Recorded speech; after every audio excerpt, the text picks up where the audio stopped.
This is your Diamond insight of the flip-flopping on the Batoka Gorge Hydro-Electric scheme project.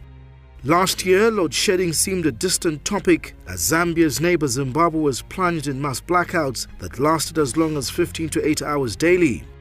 Months later, we are in a similar dark chapter, and inevitable as El Nino was, the impact would have been less for both countries should they have invested in the Batoka Gorge Hydro-Electric scheme. Feasibility studies began in 1972, leading to an approval decades later in 2019. The joint initiative of the binational Zambezi River Authority signed a $5 billion contract with Hdyro-Electric and Power Construction Corporation of China to build a 2,400 megawatt hydropower plant. However, we're told challenges in sourcing financial backing and the emergence of COVID-19 triggered setbacks, and in 2023, Zambia withdrew from the agreement with the two contractors. Honestly, the Batoka issue is the failure of both governments of Zambia and Zimbabwe that have had policy shifts counterproductive to the quest. If we're a region that lives by its word, in 2024, the two countries would not be reporting low water inflows into Lake Kariba as the cause of acute low hydropower generation.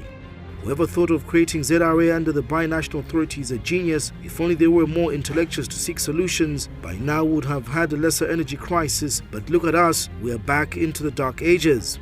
Unapologetically so, Zambia and Zimbabwe are a typical example of mere reactionary tendencies fixated on a snail's pace, yet solutions are diverse and attainable only that procrastination fuels agenda.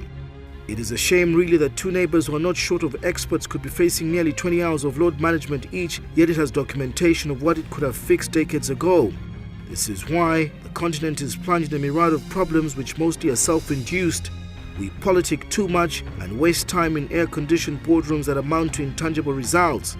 It is upsetting to repeatedly read reports by the Zambezi River Authority on statistical tracking of the latest dwindling water levels for power generation, yet if the Batoka Gorge was operational on the upper Zambezi River, it would have minimized the current hurdle of climate change. We challenge the two countries to redo their homework. We expect a transparent and effective re-tendering of the project that will take effect.